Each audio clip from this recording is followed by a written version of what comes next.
Šiaip labai pavojinga čiaudėti, nes kažkaip kerta per nugarą biškį. Kiekvieno ryto vaizdas.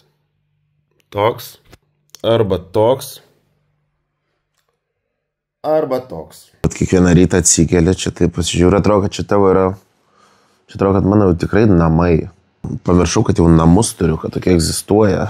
Kiekvieną rytą va taip atsikeli, 7:30 atsibundi pirmiausia, pusryčiai nuo tarp 8 ir 9. 8 nesinori taip pat, tada norisi eiti biškį vėliau, tada nuo 29 seniausiai būna pavalgę visi. Dar susistatau žadintuvus, per kokius 3 žadintuvus ir atsibundu. Šiaip įdomu, kokia žadintuvo nauda, realiai dar 20 minučių pamiegosiu, įdomu, realiai duoda kažkokią naudą ar tiesiog pasispaudi. Tas 20 minučių trunka sekundę. Žadintuvas, pakšt, žadintuvas. Žadintuvas. Rytais atrodo, kad ta kairė nutirpus koja, tai kaip su medinė koja atsikeli.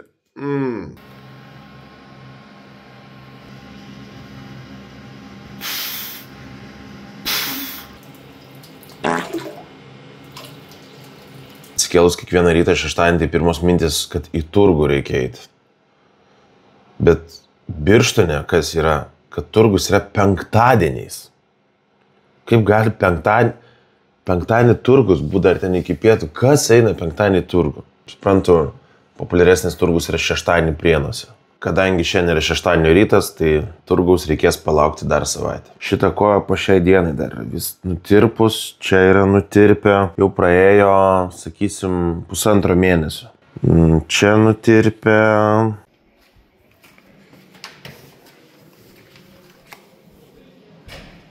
Labas rytas. Aš ir šeštadieniais dirbat? Taip, atėjus ir pasiimu šeštadienį. Konkurentai jau pavalgė, manau.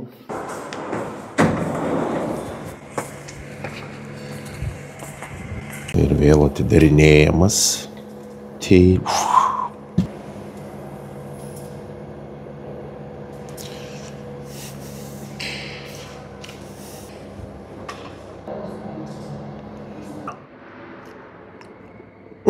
Šiandien vėl ateis tvarkyti, reikia apsitvarkyti prieš tvarkymą, kad negalvotų, kad vėl apsikuičiau. Aišku, kad apsikuičiau. Come on! Magnis cinkas B5. Gal nustepsite, gal ir ne, bet yra procedūros ir šeštadienį. Baseinas, maišeliai, elektrostimuliacijon ir mineralinė vonia. Čia gyvendamas turiu ir dar 2 iššūkius, tai yra kojų nagai. Jau situacija yra kritinė ir kopūstas, kuris nekirptas 3 mėnesius jau. Tai prisipažinsiu, kad ir pačiam tenka pasikirpti truputėlį. Nu va. Kažkaip taip. Mano šaldytuvas. Rauginti agurkai. Aviečių uogienė. Daug jau mažiau viskas. Reikia pagaliau pabandyti pačiam nagus nusikirpti. Kažkiek bent minimaliai, tai radau vieną iš variantų. Įdedi koją ant lovos ir tada užlenki nagus, nes jie, kaip matot, jau baisus.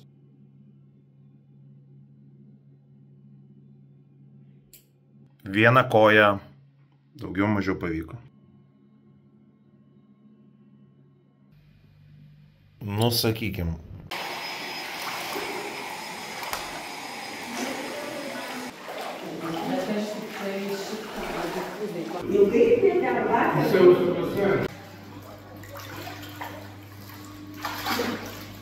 Vaikšto. Raugelis, kai vonioj suktis, tai kartu. Kai taip, tai patepės lygės. O elektra paimta, elektra. Tai va, tai pats apsikerpu, o po to einu į restoranus prašmatnius. Einu į degustacinę vakarienę. Ne ten duris, atsiprašau. Prieš tai suvalgiau 2 blynelius vakarieniai ir dar tokį ten kotletuką. Buvo kaip tik pievose, o gal čia visam Birštone gastronomijos vadinasi savaitė. Nu tai suprast, jeigu gastronomijos savaitė, tai jau bus maistai, kurių tu nesi gyvenime matęs, žodžiai, kurių tu nesi gyvenime girdėjęs. Ir dar aišku, kaip nors bus labai aprašyta taip, kad net ir nesupranti, ką skaitai. Ir lietuvių ir prancūzų kalbomis, kur skaitant lietuvių, kur skaitant galvoju, gal net prancūziškai geriau suprantu. Siaubinga. Čiobreliaukė. Kas tas šagrenis? Gal angalų aliejus šagrenis. Ir suprantu, kad kiekvienas tas maistas, kuris yra atnešamas, jisai turi didesnę savivertę, didesnį pasitikėjimą negu aš. Aš tiesiog esu per prastas žmogus tokiam maistui. Tiesiog, tu norėtum jį valgyti, bet supranti, kad tas maistas antiek pasitikė savim, kad jis realiai tave turėtų valgyti. Ir po mūsų valgyklėlės, tos, kur matai košę, dešrelės, ten kugelį, tu staiga patenki visai kitą pasaulį, kur atnešė pirmą patiekaliuką takos. Paprastai tariant, ploniausiai atidrožta bulvė ir, man atrodo, burokas, ir ten uždėtas ešerys, ikrai, ten visa kita. Žodžiu, labai šustrai. Aš kaip sakant, provincijos atstovas, tai mulkt vieną, ir gerai. Vėliau ant stalo pasirodė burokai, aš jau liaudiškai šneku, ten turėjo savo kažkokį pavadinimą šustrą, bet viena dalis man patiko, tai buvo taukai, duona ir taukai. Tai čia mes grįžome prie savo šaknų. Po to atnešė žuvies koldūnus. Aš jau iš karto skip pagal žodį, paragavau vieną, galvau užteks, gal nestebinam savęs ir aplinkinių vėliau. Tokia vakarienė užtrunka 3 valandas. Gastronominė savaitė, sakykime. Net kalbėt nori, gastronomiškai. Ir pagrindinį galima buvo rinktis iš 2, menkės filė, ar ten kažkaip vadinasi, ir eriuko huine. Nežinau, aš ten suvalgiau tą eriuką, prisiminiau valgyklos, tą šašlikiuką. Ir galiausiai desertas, kefyriniai ledai. Aš čia žvengiau, kad valgykloje yra kefyriniai blyneliai. Kefyriniai ledai su juodos duonos ten kažkokiais, su juoda duona. Kaip įdomu, kad, pavyzdžiui, tu būna kartais namuose nerandi ką valgyti, tai valgai 2 nesuderinamus dalykus. Ir aš tokį įsivaizdavau, kad aš namuose valgau ledus ir kažkaip reikia, kaip močiutė sakydavo, valgyk su duona, kad sočiau būtų. Tai pasiemi ledus, su duona užvalgai. Ir kaip virtuvėje namuose, tai atrodys apgailėtina, jeigu tai valgysi, bet restorane gražiai pateikta kefyriniai ledai su juoda duona, ir čia yra šustra. Tai ačiū Kristina už tokią nuostabią vakarienę. Ar kartočiau? Kažkokiam gal šventiniam progom, bet žinokit, pagal vis tiek, kaip be būtų patiekta, kaip be būtų gražu, kaip ir kiekvienam baliui, kiekvienose vestuvėse. Pradžiai mes pradedam su užsienietiška muzika ir vieno kąsnio sumuštiniais. Baigiam su cicinu ir balta mišrainė. Taip, kad labai nenutolkim nuo šaknų. Mano mėlėjai, ačiū, kad išklausėte šią paskaitą. Reklaminis skelbimas. Puslapis pravalturas.lt. Galite įsigyti bilietus į giminės balių. Toliau galite įsigyti aukštos klasės kokybės pakabukus. Taip pat marškinėliai, tiksliau pirmiau džemperiai, po to marškinėliai. Pravalturas.lt. Tai, ko jums reikia ir nereikia. Kaip jau žinot, šią savaitę lankiausi kiek įmanoma daugiau renginių vakarais. Kokius mačiau plakatus Birštone, kur kas reklamuojasi, koks bus koncertas, pasirodymas ir taip toliau. Sakiau, visur einu. Kiek galima, ką noriu pasakyti, kad greičiausiai nei į vieną iš šitų renginių nebūčiau savo norų ėjęs arba nebūčiau niekada pagalvojęs, nes Kaune praktiškai beveik niekur neinu. Buvau Valilo koncerte, patiko mokinukių koncerte, kas čia dar Dua Lipa buvo atvažiavus, labai fainai buvo. Tai per daug neinu, žodžiu, į kokius tai viešus renginius. Ketvirtadienį Birštono kultūros centre koncertavo pianistė Ieva Dudaitė. Nebuvau apie ją per daug girdėjęs iš tikrųjų anksčiau. Gal kažkoks lyg straipsnis buvo išėjęs, bet plakatas buvo gražus dizainas, Ieva puikiai atrodo. Sakau, gerai, einu ketvirtadienį į koncertą. Už 10 minučių koncertas, net nebuvau valgyt. Jau tiek gerai, kad Birštonas nėra labai didelė, nėra didmiestis, megapolis. Pasiekėme centrą. Tas įimas tai irgi toks biškai kaip robotas. Kultūrkė, kur užrašyta Birštonas. Ieva nepradėjo grot. Biškai gal užgazavau su įimu. Labai jau čia veržiuosi šitą koncertą. Dabar sau duodu, kad išbūsiu pusę valandos. Kad bus matyt. kultūrnamis. Kultūrnamis ar laminkštas? Kultūra. Šitas traukti. Nebuvo ten soldautinis renginys, aišku, bet buvo nemažai žmonių. Mano nusistatymai tokie išankstiniai, galvojau, gros tiesiog klasika, kažkokia pianino klasika ir ten sėdėsi rimtų veidų 1,5 valandas ir ten taip galvosi. Bet nieko panašaus.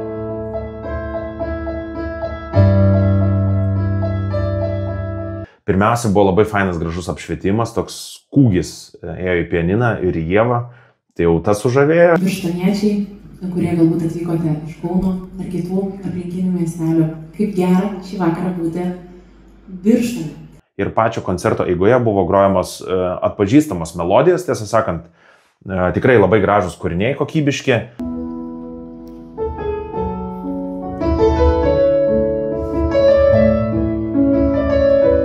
Tai jau šitas patiko. Man gaila, kad aš nemačiau jos rankų, nes sėdėjau dešiniai pusėje ir nesimatydavau, kaip groja.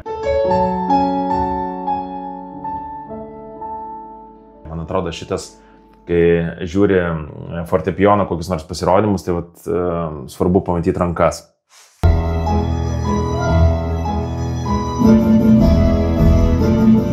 Tada kitas dalykas, kas nustebino ir galvojau, kad čia tiesiog bus tada grojamos dainos, pasirodė jos sesuo, kaip suprantu, ir sudainavo dainas, jinai grojo, o sesuo dainavo, po to vienu metu dar buvo, kad ir Ieva dainavo.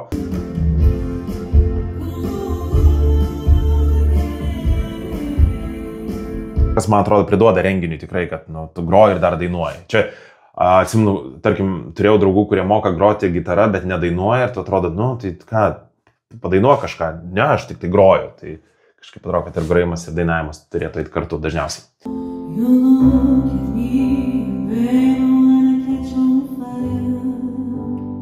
Ir dar viena tokia, sakyčiau, kaip ir visai įdomi staigmena, tik aišku, gal tas fortepijonas taip neišeina jam taip išryškėti stipriai, kai buvo grojama ant žinomų dainų.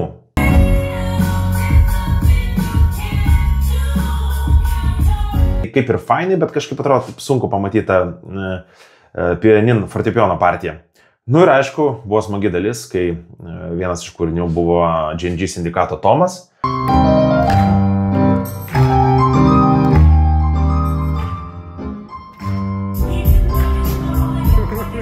Labiausiai patiko, kažkoks vienas vyrukas surėkė ir aš sakiau, Tai va, bet gal tie perėjimai tarp dainų tokie, kur tos dainos atrodo, ten vieną groja, tada į kitą dainą, tada į trečią, į ketvirtą. Tai va, perėjimai tokie galėtų truputėlį būti sklandesni. Buvo dalis geriausia, kurių viskas, ten žmonės laukia su gėlėm, žodžiu, padovanoti ir taip išėjo, atsisveikino su žmonėm pro šoną, praėjo. Stovi vaikai tokie nusiminė, išėjo dainininkė. Ir po to pasirodo, jinai nuėjo prie savo ten tą, kur stendą turėjo. Tai va, ten su visais pasisveikino, daugybė žmonių nusifotografavo, įskaitant ir mane. Ievos koncertą užskaitau. Geras, manau, gali būti dar geresnis iš esmės. Kaip suprantu, darys arenose, tai pati arena jau duoda didesnį vaizdą ir galimybės, sakykime, turėti kažkokius ekranus, apšvietimus dar geresnius ir taip toliau, tai manau, kad viskas bus tvarkoje. Čia senai grojom ant šitos scenos, iš Kėdainių važiavom. Tokį šlamštą grojom, kad net neatsimenu. Ant šitos scenos buvo atvažiavę kažkokie muzikantai, ilgais plaukais, tokie ten metalistai ar kažkas tokio. Ir tuo laiku jie kovojo prieš forsus gatvėse, turbūt ir muzikos scenai. Ir atsimenu, groja. Forsai gaidžiai. Forsai pyderai. Tokie ilgaplaukiai iš kažkur buvo atvažiavę. Kodėl Pisarose pastai koks nors bip plaukis būtų nukritęs? Tai pas kiekvieną. Kažkoks pisplaukis. O čia yra? Nu tai ne visur pusė. Pasidariau fotkytę, puikus koncertas. Ateisiu sekmadienį.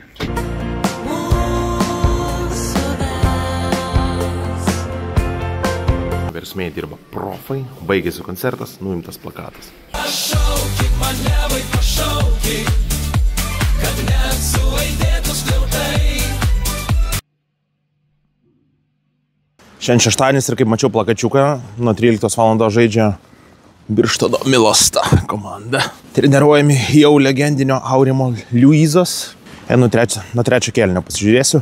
Šiandien planavau su valtelė paplaukiot, bet tai ką toks orealis. Iš tikrųjų įspūdinga, kad dar galvoju su valtelė plaukiot beveik lapkričio viduryje. Tai čia jau yra įspūdinga. Kineziterapeutė Gintarė liepia vaikščioti įsitiesus, pasitempus, nuleidus šonkaulius ir dar su rankom musikuoti. Ir dar visų žiūrinė taip. Vos nenukritau be vaidindamas.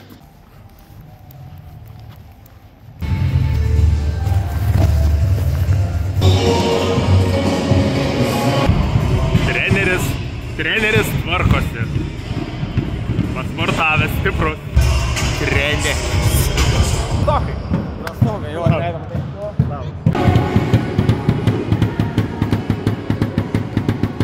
Labiau!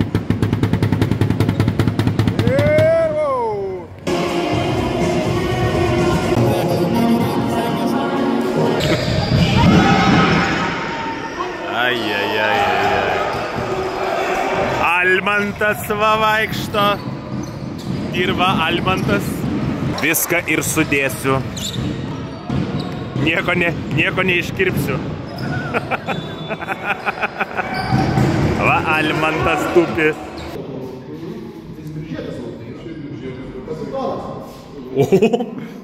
Briauna kokį.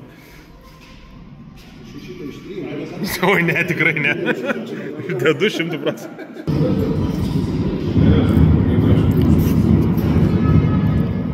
Bum! Ai, čia palačia.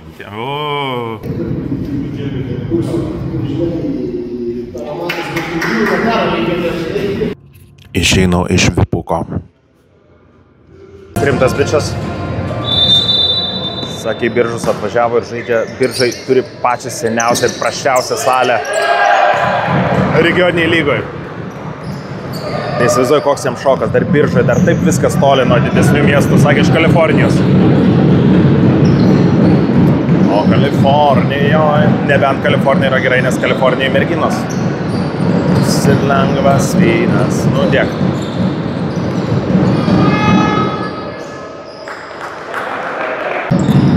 Įvykas fiksuoja krašto vitrina. Silvė Franciskos Silvanis. Jau matau, kas ateina. Šimta.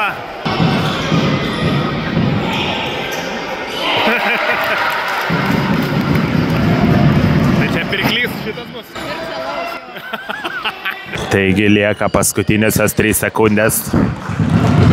Šias rungtynės rezultatu 136 laimi Birštonas. Rungtynės padėjo komentuoti Agnė. Ačiū labai. Susitiksime kitose regioninės krepšinio lygos batalijose. Šią metą Agnė. Mes nuo trajako. Ir...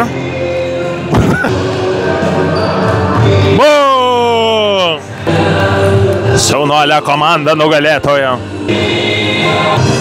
Antanas Kavaliauskas. Netrukus kalbinsime trenerį. Kokie įspūdžiai? Teigiami, labai teigiami. Ačiū labai. Thanks. Radom mergų. Pabirbink su gitarela. Bir. Gavau žinutę per Messengerį, parašė viena mama. Sako, mano sūnus fanas didžiulis tavo, 11 metų. Gal galim susitikti nusifotkinti. Nu, einu susitikti nusifotkinti tada. Ačiū Džiugai ir šeiminėliai. Taip. Ačiū už dovanas. Vyksta fotosesijos dabar, taip. Dirbom. Gavau dovanų iš Džiugo. Atvarė smagi šeiminėlė. Poilsiavo Birštone. Švenčia Džiugo gimtadienį. Džiugo gimtadienis, bet Džiugas per savo gimtadienį padovanojo man Džiugo. Aš neturėjau kažkaip dovanų jokių atsinešęs, nes nežinau, kad gimtadienis. Tai Džiugai, sveikinu tave visos Lietuvos vardu. Du Džiugai tave su gimtadieniu, 11 metų, auk tvirtas, drūtas vyras, nepersitemk nugaras, o jūs galite visi komentaruose pasveikinti Džiugą su gimtadieniu. Sakė, močiutė Onutė dar su sveikata turi problemų, tai dar linkėjimus pridėkite ir Onutei. Onutė, ačiū, kad žiūrit, žinau, kad dabar žiūrit. Tai linkėjimai šeiminai, linkėjimai visiems, kurie švenčia gimtadienį, švenčia. Šaunuoliai.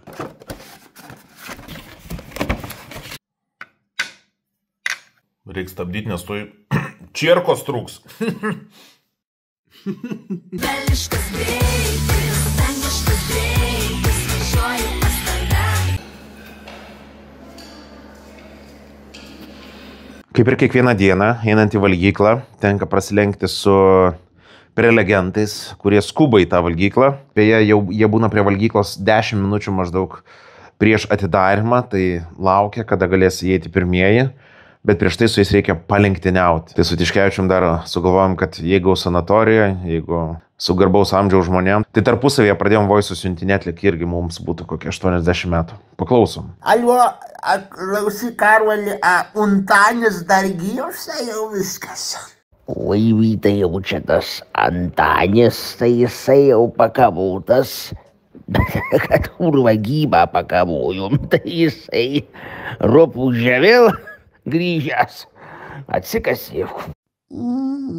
Tai žiūriu, kad Untanis čia slankė. Gal, žinai, Danutė gyva? Tai Danutė, tai ją nušovė.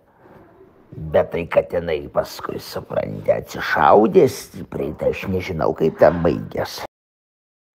Nu tai gerai tada. Visat kai stojas, būtinai turi užlipti ant kažko. Tada pasitrauki, bet kur po to vėl stosis ir vėl. Oi, blem, vos nenusilaužiau kažko. Aš nesuprantu, ar visose sanatorijose amžiaus vidurkis yra ten apie 80-70 metų. Blogiausia tai, kad aš save matau, kad aš vėl čia būsiu po kažkiek metų, nes jeigu tokiam amžiui vėl kažkas atsitinka, tai tada man vėl kažkas atsitiks. O yra sanatorijos, pavyzdžiui, kur panos pasididina papus ir tada būna sanatorijai. Kodėl aš netokioj sanatorijai? Nu, pasakykit, gal aš kažko nežinau, gal aš kažko nesuprantu, bet iš kitos pusės kaip Rokis Balbo pasirenka, kur mažai trikdžių, kur gali susikoncentruoti darbui, kur tik tais dirbi ir niekas tavęs, kaip sakant, neblaško. Turiu prisipažinti, kad 3 dienas nedariau rūkį bazūkį. 3 dienas nedariau. Pamiršau, nespėjau, neišėjo, nesigavo. Dabar darysiu lėčiau ir tada jau bus efektas, nes kaip suprantu, kad kai dariau greitai, tai tada iš vis nieko nebūna. Aš nesuprantu, kaip žmonėms sportas patinka. Jūs man atsakykit. Kenti, skauda, ten, negaliu, ten, žodžiu, viskas, ten kokie nors pečiai, rankos, viskas skauda. Bet, kaip gerai. Nežinau. Kad būtų gerai, turi kažkodėl iškentėti. Kai suka nugarą. Ir po to sakai, oi, kaip gerai buvo. Nežinau, procesas tai nebuvo nei gerai, nei fainai, nei smagu, nei malonu. Tai gal rezultatas yra smagus. Turi būti žaidimas. Kai buvom Denverį pas Pocių, buvo bėgimo takelis. Ant bėgimo takelio tipo bėgti aš iš vis nematau. Super nuobodu. Bet kai sujungė programą, kur buvo tokia labai graži trenerė, kuri net kreipėsi vardu į mane asmeniškai, kad aš daryčiau. Kita kalba. Ir dar vienas dalykas, tik atvažiavus davė paspausti tokį, čia tik hanteliu rodau, tokį paspaudį ir rodo jėgą, kiek tu išspaudė, aš nežinau, ten kilogramais greičiausiai. Ką nors tokio negražiai sakykit, kad aš tiesiog turėčiau daugiau pykčio tai paspausti tą jėgos, tą matuoklę, kaip nebesivadintų. Tai su kairė ranka išspaudžiau 32. Kas čia yra toks tipo vidutinis, nieko per daug čia gero. O su dešinė buvo 41. Kas irgi, man atrodo, vidutinis ir irgi nieko per daug gero. Pakankamai silpnas skaitus. Po savaitės aš nuėjau paspausti. Po savaitės jau buvo kairės rankos nuo 3,2 iki 3,8. Ir reikia, man atrodo, virš 40, tai tada jau skaitosi, kad tikrai, kad geras spaudimas tos jėgos. O dešinė ranka nuo kem 1 iki kem 6. Paspaudžiu. Tai va. O jeigu bus virš 50, tai skaitysis, kad yra gerai. Aš manau, kad šitą jėgos dalyką daro ergoterapija, įsivaizduoju labiausiai, nes ten yra daugiausiai spaudinėjimų. Vat, atrodo, spaudinėjai kažkokius pagaliukus, lasdutės, ten sukinėjai rankas, taip, spaudinėjai, taip, ten, taip. Bet jie daro tavo ranką stipresnį, kas yra, atrodo elementaru, paprasta, bet kartu ir įspūdinga. Aš anksčiau kažkaip galvodavau, kad jeigu nieko nedarai, guli, tai nieko ir neatsitinka. Bet iš esmės, kaip su rūbais, jeigu metus ten nenešioji, tai išmesk, tai jeigu kažkurį laiką nenaudoji raumenų, tai juos praktiškai irgi gali išmesti, nes jie tiesiog pradeda nebeveikti, nes atrodo, kad jie yra nereikalingi. Tai va, kai guli ir nenaudoji raumenų, tai gali būti, kad jie po to ir nelabai ir veiks. Tai realiai kas ir atsitiko po operacijos, ilgą laiką aš gulėjau, nebuvo per daugiausiai to judesio pratimų, nes nugara ir visa kita. Ir dabar gaunasi, kad reikia vargti su kojom, nes silpno šlaunys, blauzdos, aišku, dar tas tirpimas prisidėjęs. Tai daug žmonių man siunčia arba rašo, kad bus operacija, arba jau padarė operaciją. Tai mano pagrindinis patarimas, tai ką man sakydavo, bet aš taip, praklausydavau, tai dabar aš jiems sakau, judinkit visas kojas, rankas, ką galite, judinkit visada, nes po to reikės ilgai ir nuobodžiai dirbti tam, kad tie raumenys ten atsistatytų, sutvirtėtų ir panašiai. Tai aš toks konsultantas. Manau, YouTube'as neleis šito video įdėti vien dėl šukuosenos. Ką galit padaryti, tai subscribe Pravalturo kanalą, laikinkit, sharingkit, dalinkitės, po namus nešiokit gerąją naujieną ir be abejo komentuokit tam, kad šitas video būtų matomas. Ačiū Jums labai. Max Grande Liuks Jums dėkoja. Arvydas Sabonis. Antras renginys šią savaitę, tiksliau toks gal ir trečias, tai dabar einu į stand-upą. Kadangi Marko Žukausko stand-upas, tai paėmiau jam dovanų. Ir dar vieną paėmiau. Sau. Marko Žukausko stand-upas buvo, šiaip nemažai žmonių susirinko. Kas su to stand-upu yra, kodėl aš nesu kažkoks didžiulis fanas, nesu matęs visi išmeta reelsus kokius nors, kur juokautojai juokauja ir dažniausiai tai būna ganėtinai prastai. Čia turbūt pirmiausia kalbama yra ne apie bairį, o apie neužtikrintumą scenoje, kaip tu tuos dalykus pasakoji, kaip tu pasakoji tą istoriją, kokia yra tavo kūno kalba, kaip tu dėstai ten tą bairį ir taip toliau. Ir aišku, pats bairis. Aš manau, kad paslaptis, gero stand-upo patys bairiai turi liesti kuo daugiau žmonių, susijusių su jų gyvenimais, taip kaip jie gyvena, tai kaip atsitinka. Jis užsiėmė žiauriai sorė, šūdas galas, išsižiūrėjau telefoną, nebereikia informacijos užteks. Tai sakau, visai neblogai, ten buvo, aš nesu tas, kur ten žvengia iš kiekvieno karto, bet keletas tikrai buvo juokingų epizodų. Tai manau, kad viskas gerai ir aš įsivaizduoju, kaip yra sunku rašyti bairius, juos išgalvoti ir taip toliau, ir kad būtų tikrai juokinga. Tai yra beprotiškai sunkus darbas. Ir aš galvoju, kad šitų bairių stand-upų ir juokingų pasakojimų dievas yra Katleris, vienareikšmiškai, ir Bartuševičius. Tai šie vyrukai yra tikrai talentingi ir dar Viktoras Balikov, labai labai juokingas. Tai va, linkėjame šitiems juoko specialistams, o kad būtų Lietuvoje 1000 humoristų ir kad jiems visiems gerai sektųsi, manau, kad čia taip turbūt gal ir nepasidarys, bet į viršų išlys be abejo talentingiausi. Tai sėkmės visiems juokaujantiems. Apie birkas.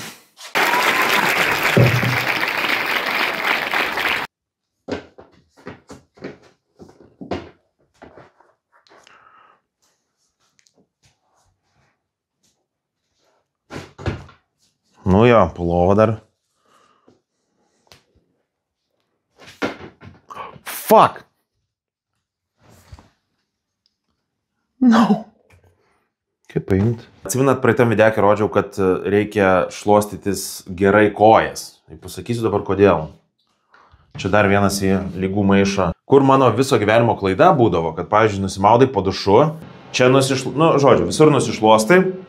Ir kažkaip kojos būna labiausiai toks apleistas reikalas, kur tiesiog gerai bus. Ir dėl ko rodžiau, kad tai yra svarbu nusišluostyti kiekvieną pirštą, kad reikia praeiti pro kiekvieną pirštą. Dabar pasakysiu dėl ko. Aš būdavo taip, kad tiesiog lengvai prasišluostai, užsidedi kojines ir kas būna. Kai neprasivalai pirštų normaliai, tada kaupiasi drėgmė ir jeigu būna šiltas koks nors ten klimatas, tarkim, užsidedi kojines, tada viskas ten prašunta ir aš, kai buvau Graikijoje, galvoju, ko tai ta oda tokia kažkokia sausa, visa kita, tarp pirštų kažkaip viskas sausa, atrodo, lupasi ta oda, nuėjau į vaistinę, sakau, čia tokia sausa oda. Fungus.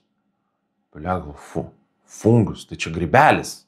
Aš galvodavau, tipo, neiki pirti ten, nes pasigausi kokį nors grybelį, kojų ten taip toliau. Tiek tik tai reikia, gerbiami televizijos žiūrovai. Tai va, tai nebuvau su šito dalyku susipažinęs, tai iš esmės svarbiausia sausos kojos. Tai va, apsipurškė, po to padžiūna. Nes tie pirštai būna pastoviai, kažkur susispaudė, kažkur kojinėse. Tai jeigu netyčia kažkam buvo nutikę ir nesuprantat, kas vyksta, čia yra toks paprastas elementariausias dalykas. Kadangi jau čia su visom ligom pradedu susipažinti ir jas atpažinti, čia greit susitvarko iš tikrųjų, čia nieko baisaus. Čia išsitepi, Ir problema greitai išnyksta šiaip jau. Ne tik klynui didesnį dėmesį reikia skirti. Liga yra tokia sugalvota, mes su Tiškevičium sugalvojom, jisai, tiesą sakant, tos ligos autorius yra atradėjas. Dažniausiai, kai būna ligos, daug būna ligų pagal pavardę pavadintos, nes turbūt tas žmogus pagal pavardę išrado. Yra viena liga, kurią atradom su Tiškevičium Estijoje, kadangi planavom važiuoti tik tai į Panevėžį, o nuvažiavom iki Talino. Važiavom į Panevėžį tik su vienais rūbais ir buvo Covidas. Tai mes su tais pačiais rūbais buvom savaitę. To pasekoje buvo išrasta liga, Tiškevičiaus liga, ūmi liga. Tai yra, kai savaitė yra neplaunamas klynas, jis tada pradeda šusti, niežtėti. Po to tą niežėjimą labai sunku atsikratyti. Tai jeigu netyčia turit tokią bėdą, tai yra Tiškevičiaus liga ir tai yra dėl ilgo neplauto klyno. Dar juokingas faktelis, nemažai nepažįstamų žmonių rašo. Šiandien kašę atvažiuosim iš Prienų, paimsim, varom pas mus žiūrėt. Ką žinau, gerai. Negerai, kur aš šitą, nejuokaukit. Arba dar kas nors, kad ateit su nepažįstamai žmonėm pabūt. Ką žinau, neinat jūs su nepažįstamai žmonėm turbūt kažkur sėdėti ten kavinį taip toliau. Aš suprantu, kai netyčia ten mieste susitinkia arba kažkurioje vietoje, ką atsisėdi prie stalo, sėdi ten taip toliau. Tai, fainiai kvietimai, ačiū, kad norit mane matyti pas save visokiuose tai susibūrimuose. Bet aš galvoju, gal geriau atvarom į visas diskotekas, kurios vyks šiais metais. Įdėsiu dabar tvarkaraštuką, kur bus kokiom dienom. Tai Pravalturo diskotekos, 9 gimtadienis. Tai varam čia visi nepažįstami susirinkti, nepasidėti, paošt, pabūt. Pabandysiu, kiek galiu su jumis pajudėti, pakrutėti, užleist geros muzikėlės, pasidarom gerą balių. Dar vieną koncertą. Koncertai po koncertų. Kultūrkė vėl.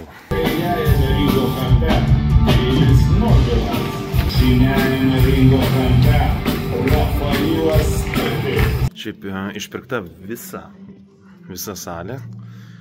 Jau jaučiu, kad biški vyresnė auditorijai šiaip jau. Toks muziklas.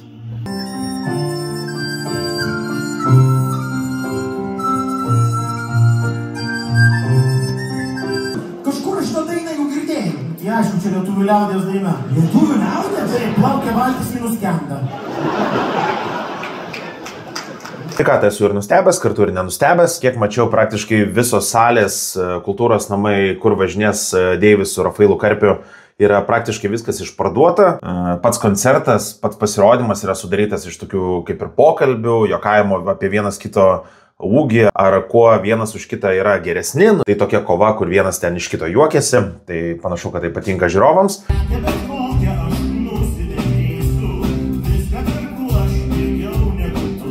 Ir aišku, kadangi būtų vyrai muzikalūs ir tikrai gali padainuoti gerai ir gražiai, tai tarp tų pokalbių, vadinamojo, sakykime, stand-upo, įtarptos yra dainos įvairiausios.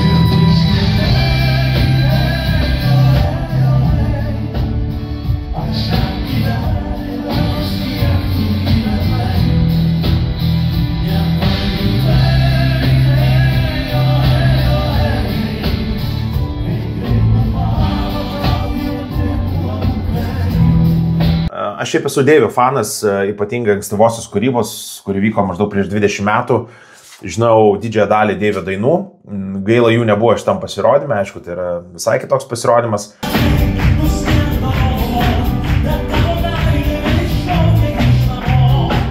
Ar tai yra renginys, kur aš eičiau? Ne, sakyčiau, kad nelabai. Mūsų dienos kaip šventė, bet išparduotos salės reiškia, kad tokių renginių reikia. Gerai pasiruošę, gyva grupė groja, jie gyvai dainuoja. Žodžiu, geras renginukas, bet man po kokių gal 15 metų. Renginių savaitė pasibaigė. Šiandien biškį anksčiau gana. Palaukit, tai kas dabar gaunasi? Bet su renginiais nebaigsim. 12 dieną čia kino filmas. Jankis okupuoja, žodžiu, Birštoną. Jisai ir kino filme bus. Ir po to dar ir teatro komedija. Į šitą reikės eiti. Kelintą dieną? 13.